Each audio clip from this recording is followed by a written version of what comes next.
오늘 본문은 고대 시날 지역에서 있었던 일인데요. 이 지역을 메소포타미아 지역이라고 하면은 잘 아시리라 생각이 됩니다.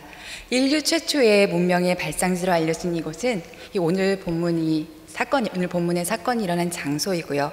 이 사건이 일어난 후에 사람들은 이곳의 이름을 바벨이라 불렀다고 합니다. 이 바벨이라는 이름은 그런데 11장이 아닌 10장에 이미 등장하고 있는데요. 제가 10장 10절에서 12절 말씀을 읽겠습니다. 그의 나라는 시날 땅의 바벨과 에렉과 악각과 갈레레에 시작되었으며 그가 그 땅에서 아수르로 나아가 니느웨와 르호보들과 갈라와 및 니느웨와 갈라 사이에 레센을 건설하였으니 이는 큰 성읍이라.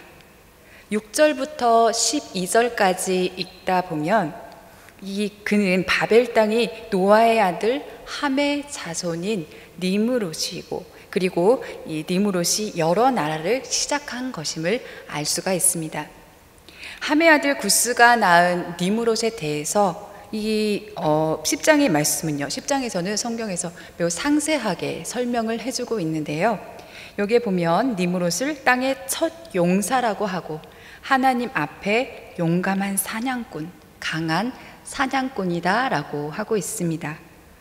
첫 용사로 번역된 이 히브리어 단어에는 원래 부정적인 뉘앙스가 포함되어 있는데요. 이 첫이라는 단어는 상처를 입다, 오염되다, 더럽히게 되다, 신성을 모욕하다, 시작하다 라는 이러한 의미가 다양하게 담겨 있고요. 이 용사라는 히브리어 단어는 전사, 폭군이라는 뜻이 들어 있습니다. 이 여호와 앞에라는 말에서 이 앞에라는 단어는요, 앞쪽에서 대면하여 이런 뜻도 있지만 대적하여라는 그러한 의미도 가지고 있습니다.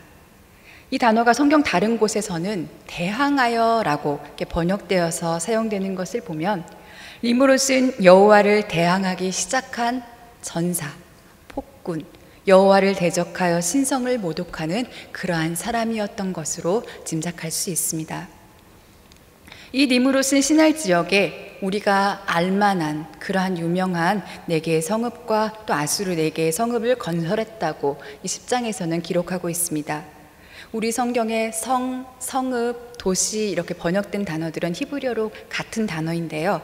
이 니므롯은 고대 시날 지역의 큰 도시의 창시자이면서 강력한 세력을 구축했음을 우리는 알 수 있습니다.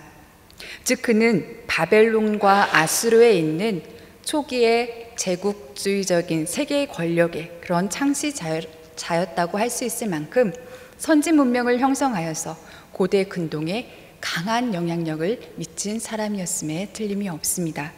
그리고 10장의 족보들에서 알 수 있는 것은 셈과 함과 야벳의 이 족보의 각 마지막에 이들로부터 각기 언어와 종족과 지방이 나뉘어졌다라는 그러한 기록이 되어 있습니다. 이 말은 셈족과 함족과 야벳의 이 족속이 서로 다른 언어를 가지고 다른 지역에서 살았다라는 그러한 이야기입니다. 홍수 이후에 이미 인류는 각 족속대로 서로 다른 언어를 가지고 흩어져서 살고 있었던 것입니다. 그런데 11장 1절에 새로운 문단이 시작되면서요, 온 땅의 언어가 하나요 말이 하나였더라 라고 기록되어 있습니다. 그리고 9절에 여호와의 심판으로 온 땅의 언어가 혼잡하게 되고 여호와께서 바벨에서 그들을 온 지면에 흩으셨다라고 기록하고 있습니다. 우리는 1절에서 9절까지 이 성경을 읽으면서 세계 속에서 인종과 그리고 언어가 다양하게 그렇게 된 이유가 이 바벨이라는 지역의 건축물에 대한 하나님의 심판에서 비롯되었다는 그러한 이해를 가지고 있는데요. 인류의 인종과 언어의 다양성을 설명하기 위한 목적으로 이 오늘 본문의 사건이 성경에 기록되었다고 말하기에는 이 10장의 내용과 연결해서 보면 뭔가 어색하고 이상합니다. 그럼 성경이 이 바벨에서 일어난 사건을 통해서 우리에게 말씀하고자 하는 것은 무엇일까요? 저는 과거 유대 민족이 이 성경의 바벨탑 사건을 기록하면서 오늘 우리에게 말씀하고 싶은 내용이 무엇일까라는 것을 생각하면서 오늘 말씀을 준비해 보았습니다. 11장 1절에서 9절의 성경 기록은 유대 민족이 바벨론 포로 시기를 보내면서 페르시아 시대에 기록되었던 그러한 내용이라고 할 수 있는데요. 잠시 유대 민족이 포로로 살았던 이 바벨론의 역사와 종교에 대해서 말씀드리겠습니다. 바벨론은 마르둑 신을 주신으로 모시는 나라였습니다. 이 마르둑 신은 설교 시작에서 시작한 니므롯의 화신이었습니다. 수천 년 동안 메소포타미아 지역의 왕들은 니므롯의 화신인 이 마르둑 신의 인정을 받아야 왕의 권위가 세워졌습니다. 특히 이 마르둑 신이 강력한 세력을 얻게 된 것은 기원전 800년경에 고대 바벨론의 함무라비 왕 때부터였습니다. 그는 수도 바빌론의 성벽을 쌓고 마르둑을 주신으로 하고 그리고 그의 아내와 아들의 신전을 세워서 이 중앙 신권제도, 중앙 집권제도를 확립했습니다. 이후로 마르둑은 근동 지역에서 주신의 자리를 획득하면서 벨 마르둑, 바알 마르둑이라고 불리면서 숭배의 대상이 되었습니다. 이후 고대 바벨론이 멸망하고 오랜 시간이 흐른 후에는 아시리아 왕조가 이 지역을 통치했습니다. 그리고 기원전 626년 아시리아의 반란을 일으킨 아람계 칼데아 부족이 바로 다시 이 바벨론에 입성하여서 바벨론 왕조를 열었습니다. 역사에서는 이 왕조를 고바벨로니아와 구분하여서 신바벨론이라고 부르는데요. 이 바벨론 왕조의 신바벨론 왕조의 황금기는 바로 성경 속에서 등장하는 느부갓네살 왕의 재위 시절이었습니다. 이 느부갓네살 왕 재위 시절에는 고대 함무라비 왕 이래 몰락했던 이 바벨론이 다시 부흥하게 되어서 세계의 상업의 중심 도시로서 성장하여서 유례없는 번영을 누리게 되었던 그러한 시기입니다. 이 느부갓네살 왕은 바벨론의 성을 중건하였는데요. 왕은 수도 바벨론의 주신인 마르둑을 비롯한 수많은 신전을 화려하게 건축했습니다. 이 신전과 제단이 얼마나 건축되었는지 이 성의 고대 발굴터를 조사해 보니까요. 이 바벨론 안에는 이 주신인 마르둑 신전이 55개를 포함해서 1000개가 넘는 그런 신전과 제단이 있었다고 합니다. 이 메소포타미아 지역의 나라들은 주전 4000년 전부터 수많은 신전과 제단의 기능을 가진 탑을 세우면서 왕의 권위를 신의 대리자로 이렇게 세우면서 이 왕권을 강화시켜 왔습니다. 그 탑들이 바로 역사 속에서 만날 수 있는 지구라트라고 불리는 탑들입니다. 그래서 고대 역사를 연구하는 학자들에 의하면 이 바벨론의 탑들의 기능은 지배층의 권한을 강화시켜주는 중요한 수단이라는 것을 알 수 있습니다. 왕은 곧 신과 연결되는 신의 대리인으로 또 종교의 수장인 동시에 정치적인 힘을 발휘하는 사람이기 때문입니다. 느부갓네살 왕은 거대한 탑, 이 지구라트를 세우면서 왕을 중심으로 한 기득권층, 지배층의 위험을 과시하는 동시에 경제와 문화와 사상의 구심점으로 활용했습니다. 느부갓네살은 외부적으로 정복 정책을 활발히 펼쳐서요. 시리아와 팔레스틴 지역을 정복하고 예루살렘을 파괴하고 남유다인들을 바벨론의 포로로 잡아갔습니다. 당시 바벨론은 고대 근동에서 정치적으로, 문화적으로, 종교적으로 이스라엘과는 비교할 수 없는 화려한 문화와 강한 국력, 왕권을 가진 그러한 나라였습니다. 무엇보다도 벨 마르둑, 이 바알 마르둑을 섬기는 이 종교 정치 체제 속에 문화와 유대 나라는 이 문화들은 유대 나라에서는 볼 수 없었던 그러한 강한 왕권과 지배 계급, 지배 질서가 강한 이러한 사회 속에서 살아가면서 이방인 신분의 노예로 살아가는 처지가 이 유대 백성이었습니다. 이방 노예의 삶, 우리가 짐작을 하듯이요. 이 삶은 고난의 삶이었고 눈물의 삶이었습니다. 바벨론의 탑들 중에 높이 쌓아 올린 최고의 탑은 이 신바빌로니아 시대에 재건된 에테메난키라는 그러한 탑인데요. 이 탑의 뜻은 하늘과 땅의 기초가 되는 집이라는 뜻을 가집니다. 우리 성경에 나오는 바벨탑이 이 탑이 아니었을까라고 많은 사람들이 추정을 하는데요. 이 느부갓네살 왕은 이 탑을 재건하기 위해서 온 백성은 물론이고 특히 노예들에게 이러한 자금과 비용과 그리고 노동력을 착취한 것으로 알려져 있습니다. 그래서 유대의 백성들도 이 탑의 건축에 동참했을 것으로 추정이 됩니다. 이 문헌과 고고학자들의 고증에 의하면은요, 이 탑은 가로, 세로 높이가 약 90m, 100m에 가까운, 우리 요즘으로 이야기하면 30층 건물의 그러한 높이에 버금가는 그러한 높은 탑이었습니다. 1층의 높이는 33m, 2층은 18m, 3층에서 6층은 각기 6m고요. 탑의 꼭대기는 15m, 그래서 그 15m 위에는 신전이 있었죠. 이 신전의 벽은 황금으로 꾸며서 멀리서도 잘 보일 정도로 휘황찬란했다고 합니다. 고대 역사가 헤로도토스의 묘사에 의하면 이 신상과 보좌의 이 순금의 무게는 약 22톤을 이야기하고 있다고 합니다.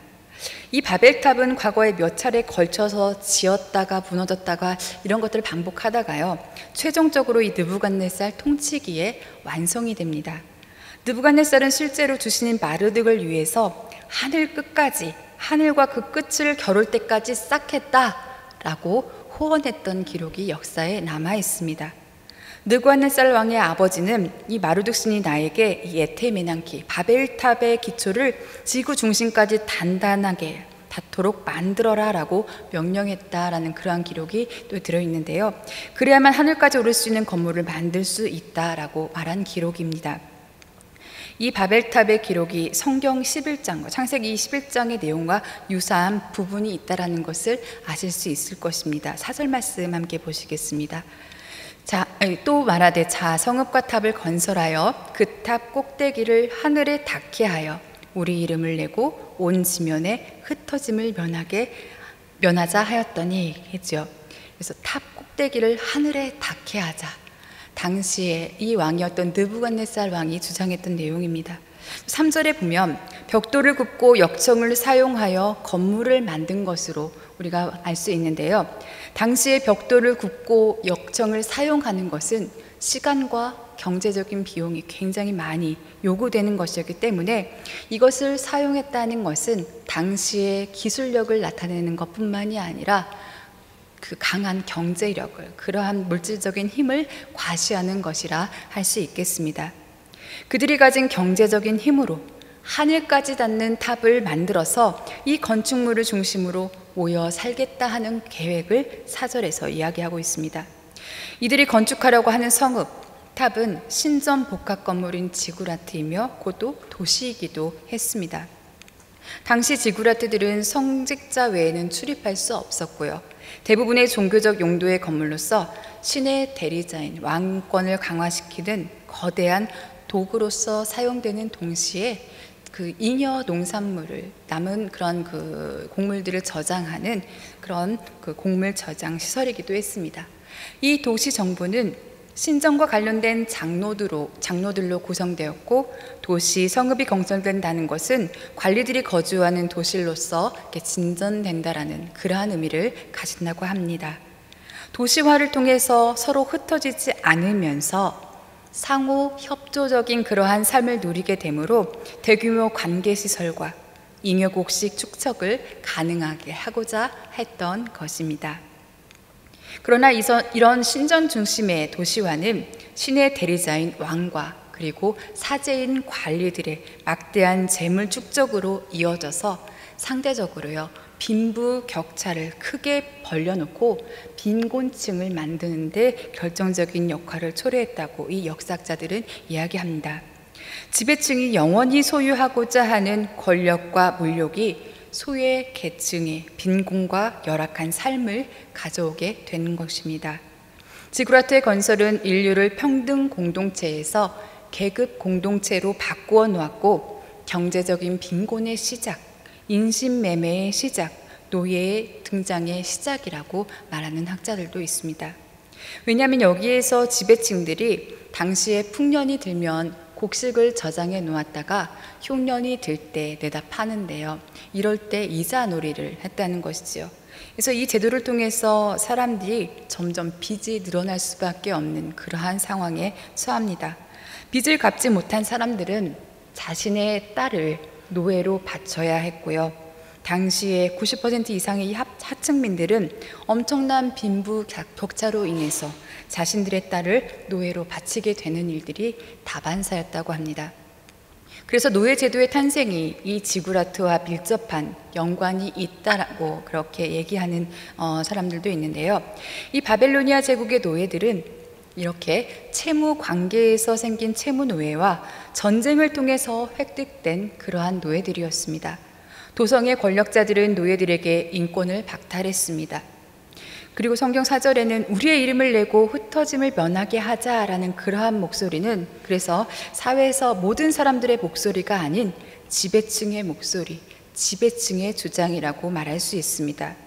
그리고 성경은 무엇보다 역사의 주인이 하나님이 아닌 인간이 되려왔던 이들의 목소리를 담아서 우리에게 전해주고 있는 것입니다. 이렇게 3절과 4절에서 인간의 목소리, 인간의 주장, 인간의 관점에 강한 이 세상의 목소리에서 5절부터는 하나님의 관점, 하나님의 목소리, 하나님의 주장이 등장합니다. 5절 말씀을 제가 읽겠습니다. 여호와께서 사람들이 건설하는 그 성읍과 탑을 보려고 내려오셨더라. 저는 이 5절을 읽으면서 제 눈길이 머문 곳이 내려오셨더라라는 이 구절이었습니다. 창조주 하나님의 전능하심과 비교해 볼 때 보시기 위해 내려오신다라는 이 표현은 좀 뭔가 어색해 보입니다.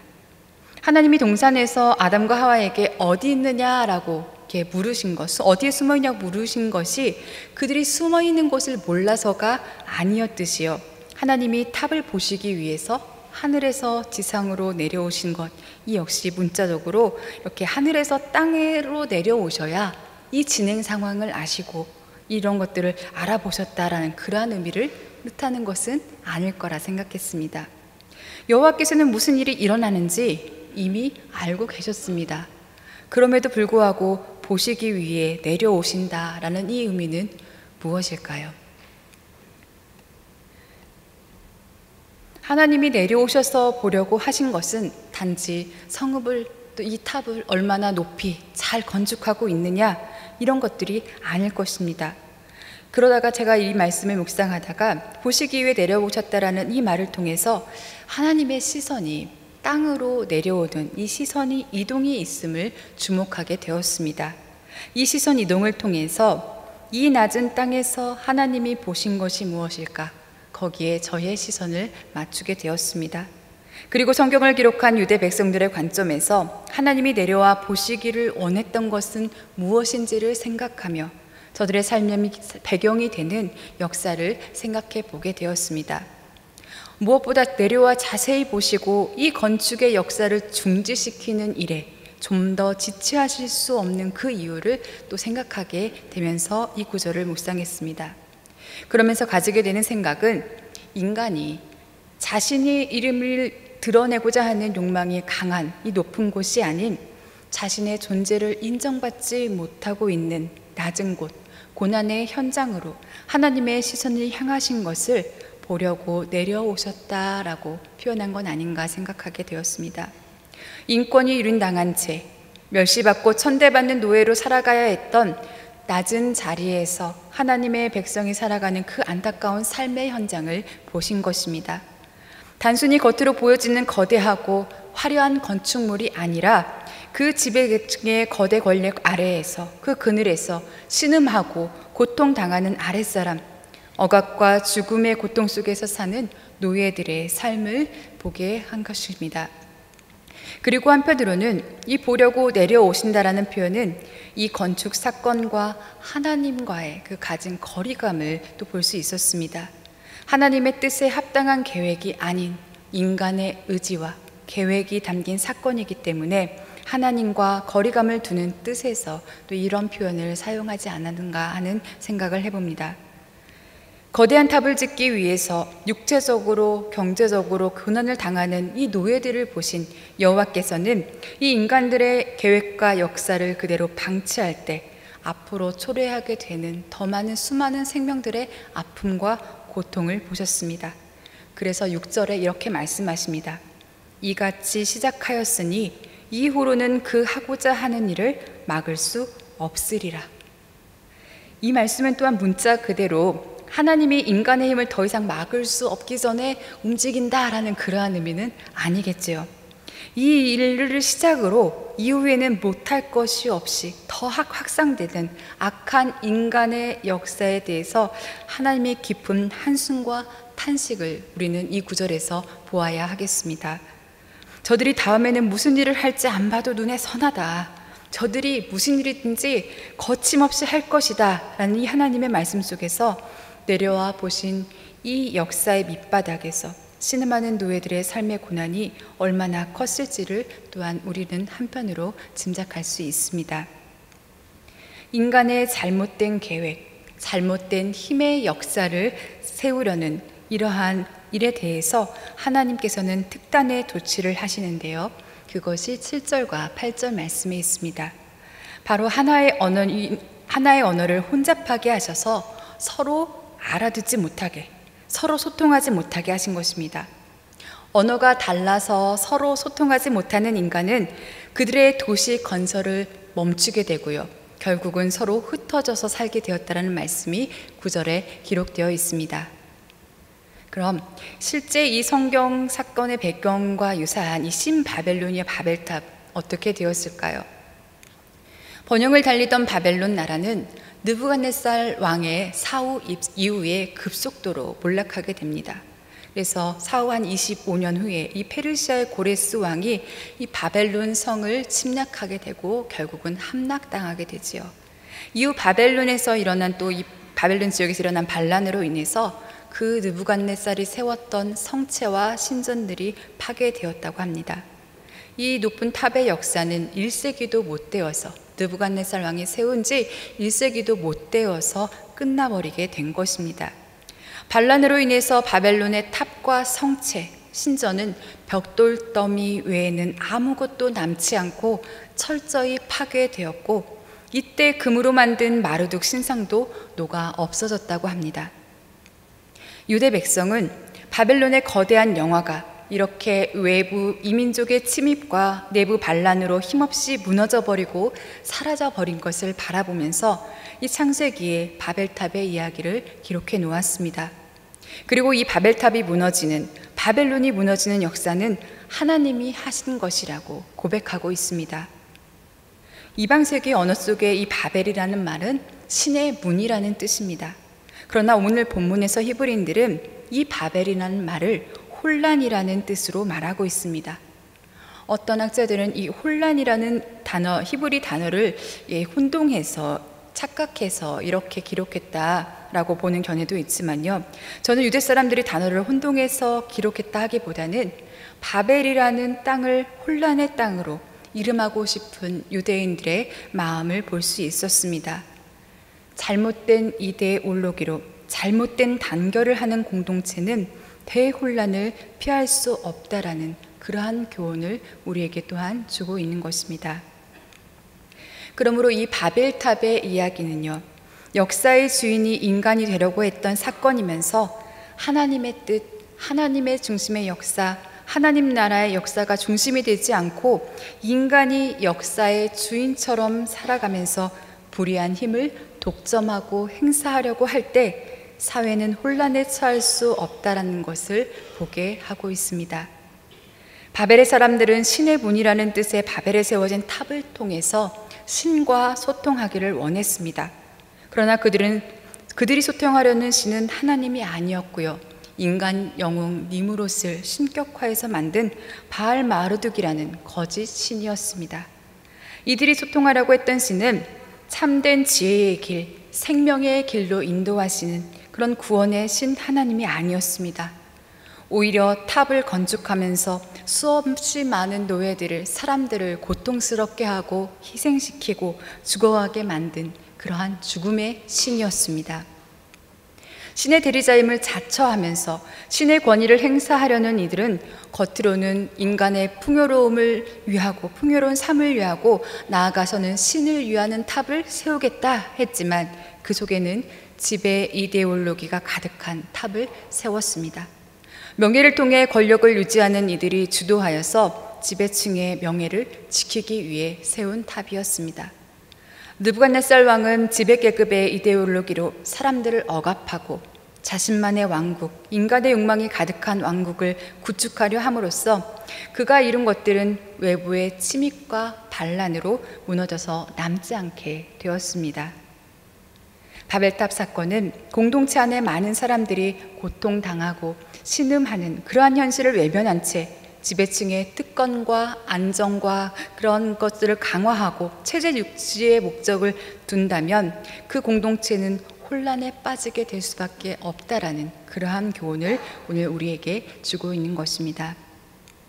인간은 바벨의 탑을 하늘에 닿도록 만들기를 원하면서 강력한 중앙 집권적인 도시 공동체를 추구하기를 원했지만 여호와께서 내려와 보신 것은 부정적인 부당한 현실이었습니다. 현재 우리 사회 안에 힘없고 무고한 사람들이 원치 않게 희생과 폭력을 당하고 고통을 당하는 사건들이 많이 있습니다. 그동안 기득권들이 체제 유지를 위해서 불법으로 재물을 쌓고 언론을 장악하고 불법 사찰을 통해서 반체제 성향의 사람들의 이름을 쌓아놓고 불이익을 주기도 했습니다. 우리나라 안에, 사회 안에 힘이 약하고 어려움과 고통을 겪는 소외된 이들의 이름을 지켜주지 않았습니다. 이름이라는 것은 그 사람의 존재를 의미하지요. 잘못된 지배 이데올로기 속에 형성된 이 잘못된 사회 구조 속에서 사별과 다양한 폭력으로 고통을 겪고 있는 소외된 이들의 이름을, 존재를 지켜주지 않는다면 우리 사회는 계속 혼란과 분열 속에 살아갈 수밖에 없게 된다라는 그러한 교훈을 우리는 얻을 수 있습니다. 자신의 존재, 자신의 정체성, 자신의 이름이 사라지는 세상 속에 살고 있는 사람의 삶은 불안하고 혼란스러울 수밖에 없지요. 불안하고 혼란스러운 사람들이 살고 있는 그 사회는 또한 불안하고 혼란스러울 수밖에 없습니다. 우리는 역사와 우리의 삶 안에 무엇을 위해서 나의 힘을, 우리가 가진 힘을 사용하고 있는지 한번 생각해 봐야 될 때가 되었습니다. 어떤 힘과 소통하면서 나의 힘을 사용하고 있는지 물어야 하겠습니다. 사람이 만든 거짓된 우상신과 소통하면서 잘못된 이데올로기에 빠져 있지는 않은지 우리는 말씀 안에서 우리를 점검해야 하겠습니다. 오늘 말씀 속에서 우리는 하나님과의 소통, 이웃과의 소통이 단절된 공동체의 최후의 모습을 볼 수 있었습니다. 그리고 이방 노예로 고난과 불안과 혼돈의 땅을 살아갔던 이스라엘 백성이 어떠한 삶을 살기를 원했는지, 어떤 공동체를 형성하고 살고 싶어 했는지에 대한 간절한 기대와 소망을 또한 말씀 속에서 읽을 수 있었습니다. 나아가서 하나의 언어를 혼잡하게 하신 하나님의 역사는 오늘 같은 언어를 사용하고 있는 우리 공동체의 사람들이 우리가 가진 언어를 어떻게 사용해야 될지에 대한 그러한 물음도 읽게 합니다. 같은 언어를 사용하는 한 공동체가 소통을 통해서 무엇에 힘을 모으고 있는지를 진지하게 묻고 있는 것입니다. 사회의 약자를 억압하고 무시하는 데 힘을 모으고 있지는 않은지, 우리의 제도, 법률, 교육, 우리의 신앙이 지배 이데올로기에 사로잡혀서 가지고 있는 힘을 빼앗기지 않기 위해서 이데올로기를 강화시키는 데 힘을 사용하고 있다면 이 힘이 오늘의 바로 바벨탑인 것입니다. 그래서 우리의 언어가 소통이 멈추어야 할 것이 있습니다. 잘못된 힘을 세우는데 우리의 언어가, 우리의 소통이 멈추어야 하겠습니다. 잘못된 소통을 멈출 힘을 발휘하는 사람이 진짜 하나님의 사람이겠지요. 또 우리의 언어가 소통이 시작되어야 할 그러한 곳도 있습니다. 잘못된 힘을 거스르는데 우리의 언어가 서로 소통되기 시작해야 합니다. 하나님의 뜻과 계획에 향한 소통을 이루어내는 사람이 진짜 하나님의 사람인 것입니다. 지금 우리는 누구와 소통하고 있습니까? 어떤 신과 소통하고 있습니까?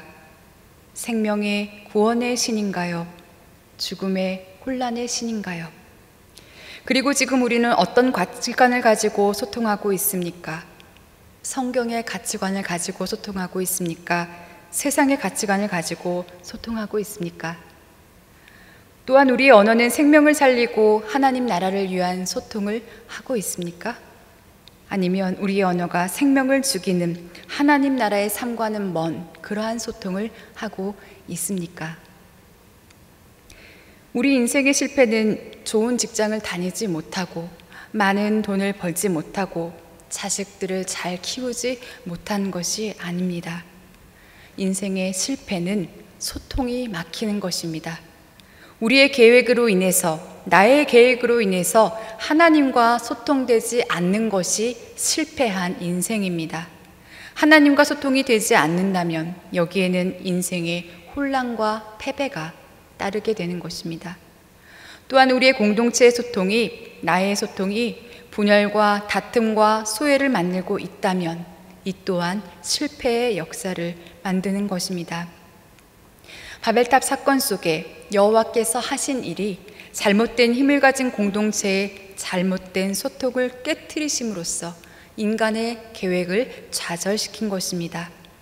그리고 흩어진 사람들로 다시 새로운 공동체로 나아가도록 새로운 역사를 열어주셨습니다. 새로운 소통의 시작을 만드신 것입니다. 우리는 하나님의 말씀과 분리되어 살지 않을 때 하나님과 소통할 수 있습니다. 하나님의 뜻에 나의 시선과 나의 언어와 나의 목소리를 맞추는, 우리의 시선과 우리의 언어와 우리의 목소리를 맞추는 이 소통이 우리에게 필요합니다. 그리고 우리 안에 부당한 힘을 사용하거나 부당한 힘을 숭배하지 않을 때 우리는 하나님과 소통되어서 하나님의 나라를 이룰 수 있습니다. 하나님의 나라를 위해서 불통의 언어가 소통의 언어로 변화되기 위해서는 무엇보다도 우리를 하나 되게 하신, 소통케 하신 성령 하나님의 은혜가 필요합니다. 성령 하나님과 우리 개인이 소통이 되고 우리 공동체가 소통이 될 때 혼란과 분열이 아닌 하나님의 새로운 역사가, 하나님의 나라가 창조되는 것입니다. 이 하나님의 나라의 새 역사의 시작을 이루는 이 공동체의 삶을 사는 여러분과 제가 되기를 힘쓰기를 간절히 원합니다.